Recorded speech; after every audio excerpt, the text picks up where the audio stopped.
بسم اللہ الرحمن الرحیم اللہم صلی علی محمد وعلی آل محمد مبارک وسلم۔ برمنگھم سے برکات احمد چشتی آپ کی خدمت میں حاضر ہے۔ فیس بک پر ان دنوں ایک چرچا ہے باغ فدق کے حوالے سے۔ ایک خاص موضوع ہے امت مسلمہ کے اندر، یہ ایک متنازع اختلافی مسئلہ ہے جو سنی اور شیعہ کے درمیان ایک معرکۃ الآراء، ایک اختلافی مسئلہ موجود ہے۔ اس میں اہل سنت و جماعت کی ایک اپنا موقف، اپنی رائے ہے، اپنا عقیدہ ہے، اپنا نظریہ ہے، جس نظریے کی حسن اور خوبصورتی یہ ہے کہ اس میں تنقیص صحابہ بھی نہ ہو اور تنقیص اہل بیت اطہار بھی نہ ہو۔ اور اس سلسلہ میں بہت نامور قسم کے علماء مشائخ نے کام بھی کیا، ان کی کتابیں بھی موجود ہیں، عربی میں، فارسی میں، اردو میں۔ اس کی تاریخ کے اندر بہت سے ہمیں مختلف کلام اس حوالے سے تحقیقی کتابیں ملتی ہیں۔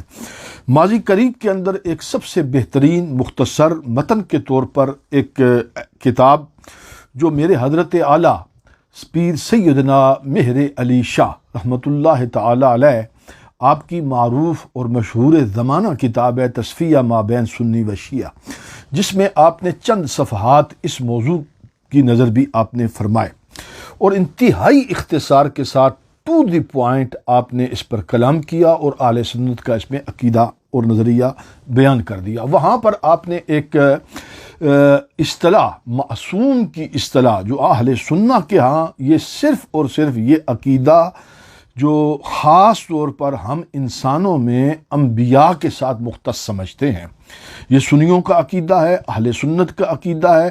شیعہ کا عقیدہ اس کے بالکل برعکس ہے، وہ اہل بیت اطہار کو بھی معصوم گردانتے ہیں، جبکہ ہم اہل سنت کا یہ عقیدہ ہے کہ ہم وہ معصوم عقیدہ، اس عقیدہ عصمت کو صرف اور صرف نبیوں رسولوں کے ساتھ ہم اس کو خاص سمجھتے ہیں انسانوں کے اندر۔ اس کی تشریح حضرت صاحب فرما رہے ہیں اسی باغ فدق پر کلام کرتے ہوئے بالکل اختتام کے اندر۔ اس میں آپ نے اس عقیدے کو بیان کیا۔ میرے سامنے حضرت اعلیٰ کی تقریباً یہ ساری کتابیں موجود ہیں۔ آپ فرماتے ہیں یہاں اتنا کہہ دینا کافی ہے، یعنی کہ اس کی تفسیر حضرت صاحب فرماتے ہیں آیت تطہیر کے ضمن میں آئے گی، لیکن یہاں اتنا کہہ دینا کافی ہے کہ آیت تطہیر کا مطلب ہرگز یہ نہیں کہ یہ پاک گروہ معصوم ہیں اور ان سے کسی قسم کی بھی خطا کا سرزد ہونا ناممکن ہے۔ اس کا مطلب یہ ہے کہ اگر بمقتضائے بشریت ان سے کوئی خطا سرزد بھی ہو تو وہ عفو و تطہیر الہی میں داخل ہوگی۔ سیدۃ النساء رضی اللہ تعالی عنہا کی تاریخ اور آگے تفصیل بھی اس کے اندر آپ نے بالکل مختصر لفظوں میں آپ نے بیان کر دیا کہ یہ عقیدہ جو ہے یہ صرف اور صرف کس کے لیے ہے؟ نبیوں کے لیے۔ ہمارا عقیدہ غیر نبی کے لیے، ہم عقیدہ عصمت کا، معصوم ہونے کا ہم عقیدہ نہیں، اور اس کی آپ نے تشریح کر دی۔ جہاں تک لفظ آپ نے فرمایا خطا کا، اس کا امکان فرمایا۔ ایک ہے کسی چیز کا امکان ہونا اور ایک ہے کسی چیز کا واقعہ ہو جانا۔ یہاں پر مولانا اشرف جلالی صاحب نے جو یہاں پر خیانت کی ہے، اپنی طرف سے انہوں نے کہا کہ مائی صاحبہ سے، سیدہ زہرا پاک سے خطا ہوئی ہے۔ یہ بڑا ٹھوک بجا کر انہوں نے کہا کہ ان سے خطا ہوئی ہے۔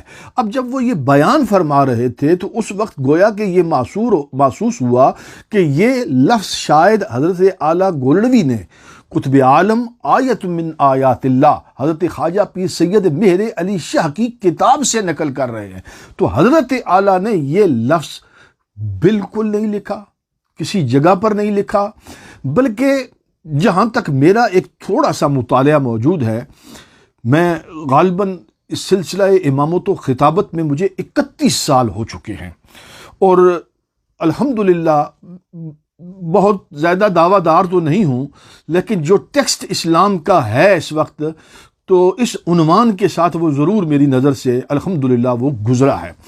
میں یہ سمجھتا ہوں کہ امت کے اندر یہ جسارت کسی نے بھی نہیں کی کہ سیدہ زہرا پاک کے ذات کے ساتھ خطا کا لفظ منسوب کرے، بلکہ اس کے برعکس میں 2-3 روایات، انتہائی کلپ لمبا نہیں کرنا چاہتا، مختصر اس پر بات کرنا چاہتا ہوں کہ اس کے برعکس کیا چیز موجود ہے۔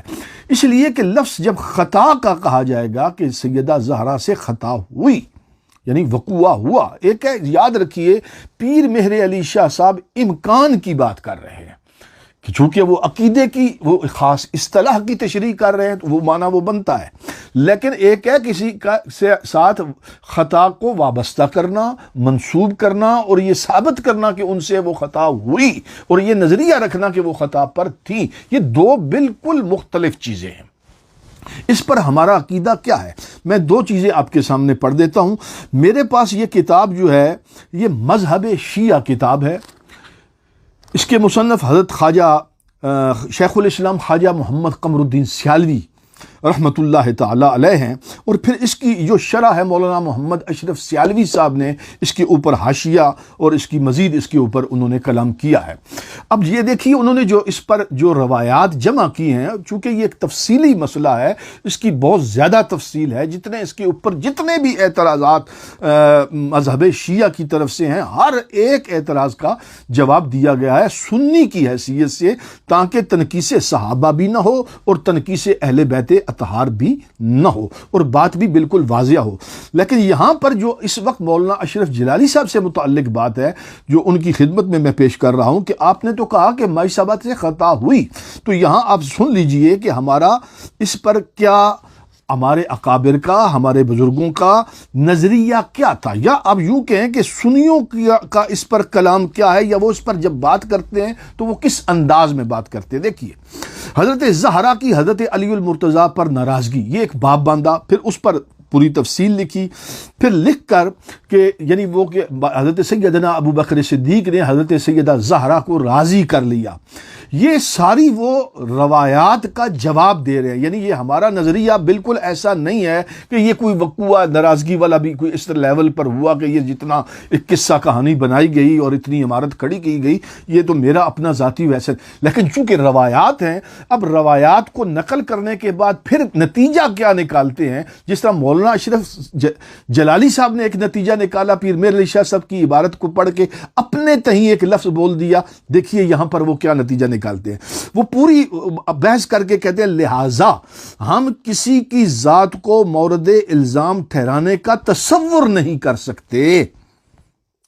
اب ذرا غور کیجئے کہ وہ کہہ رہے ہیں کہ ہم تصور بھی نہیں کر سکتے کہ ہم کسی کی ذات پر اس پر، پھر آپ کو جو اہل علم ہیں وہ جانتے ہیں کہ یہ جو روایات میں جو چیزیں ملتی ہیں ان میں یہ موجود ہے کہ گواہ طلب کیے گئے کہ آپ اس پر گواہی پیش کریں، تو وہ گواہی حضرت ام ایمن کی گواہی آئی، خود مولا مرتضیٰ کی گواہی آئی نصاب گواہی کا پورا کرنے کے لیے، تو اس پر پھر کیا کہا وہ روایت، اور یہ شیعہ کی بھی روایت ہے۔ مزے کی بات یہ ہے کہ یہ چونکہ رد کر رہے ہیں، ان کا شیعوں کا رد کر رہے ہیں، تو ان کی ہی کتاب سے جواب دے رہے ہیں۔ کیا؟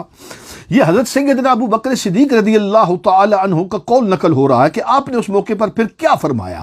فرمایا، اے نبی کریم صلی اللہ علیہ وسلم کی لخت جگر، آپ نے بھی سچ فرمایا، اور حضرت علی نے بھی سچ فرمایا، اور ام ایمن نے بھی سچ فرمایا، اب عمر فاروق نے بھی سچ فرمایا، عبد الرحمن بن عوف نے بھی سچ فرمایا۔ حقیقت حال یہ ہے، یعنی آگے پھر وہ روایت حدیث مبارکہ پیش کی گئی۔ یہ اصلاً بات کہنے کا مطلب یہ تھا کہ یہ ہے وہ انداز جو ان لوگوں کا ہمارا جو نظریہ ہے سنیوں کا، جو ایک ادب والے لوگ ہیں، ہمارا سیدہ زہرا پاک کی بارگاہ میں کلام کرنا، اور اس جگہ پر تو ایک جو صحیح سنی ہے، جو صحیح محب اہل بیت ہے، اس کا سر جھک جاتا ہے وہاں پر۔ اب ذرا غور کریں نا، مائی صاحبہ کا نام آ جائے تو ہم جیسے لوگوں کے سر زمین پر چلے جاتے ہیں۔ دیکھیے اس جگہ پر ایک اور بات، اس پر پھر آگے اس روایت کا وہ آگے نتیجہ نکال کر فوائد کی شکل میں دیتے ہیں، پہلا فائدہ، دوسرا فائدہ، تیسرا فائدہ، چوتھا فائدہ۔ چوتھے فائدے کے اندر وہ پوری اس پر تبصرہ کرتے ہیں۔ کیا کہتے ہیں؟ کہ حضرت علی حضرت ام ایمن کی گواہی بھی رد نہیں کی گئی، اور نہ حضرت زہرا رضی اللہ تعالی عنہا کا دعویٰ ہی بالکل رد کر دیا گیا۔ جب دعویٰ ہی بالکل رد نہیں کیا گیا تو آپ کس طریقے سے نتیجہ نکال کے مولانا بیٹھ گئے ہیں کہ مائی صاحبہ خطا پر تھی؟ آپ سے ایک میں رعایتی کہتا ہوں، مجھے پتہ ہے کہ فیس بک پر آپ کے ساتھ لوگ جو سلوک کر رہے ہیں، لیکن میں رعایت دیتے ہوئے آپ کو کہوں گا کہ آپ شاید جذبات میں آ گئے اور آپ سے لفظ سنبھالے نہیں گئے اور آپ نے اتنی جرت کر لی. یہ بارگاہ وہ ہے جس جگہ پر بے ادبی، معمولی بال برابر بھی کوئی بے ادبی کر لے تو اس کے پلے مولانا کچھ بھی نہیں رہتا، اس کے پلے کچھ بھی نہیں رہتا. ہم تو وہ ہیں کہتے ہیں کہ جب موت کا وقت آتا ہے، سکرات طاری ہوں، تو اس وقت بھی ساری زندگی کی ہماری کمائی یہ ہے کہ خدایا بحق بنی فاطمہ، زہرا پاک کی تو بڑی شان ہے نا، ہم کہتے ہیں ان کے بچوں کی صدقے، زہرا پاک کے بچوں کے صدقے، خدایا بحق بنی فاطمہ کہ بر قول ایمان کنی خاتمہ. اس بات کا حیا کریں.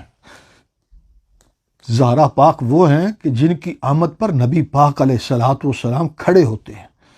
سرکار علیہ الصلوۃ والسلام اپنی مسند پر اپنی موجودگی میں سیدہ زہرا کو بٹھاتے ہیں.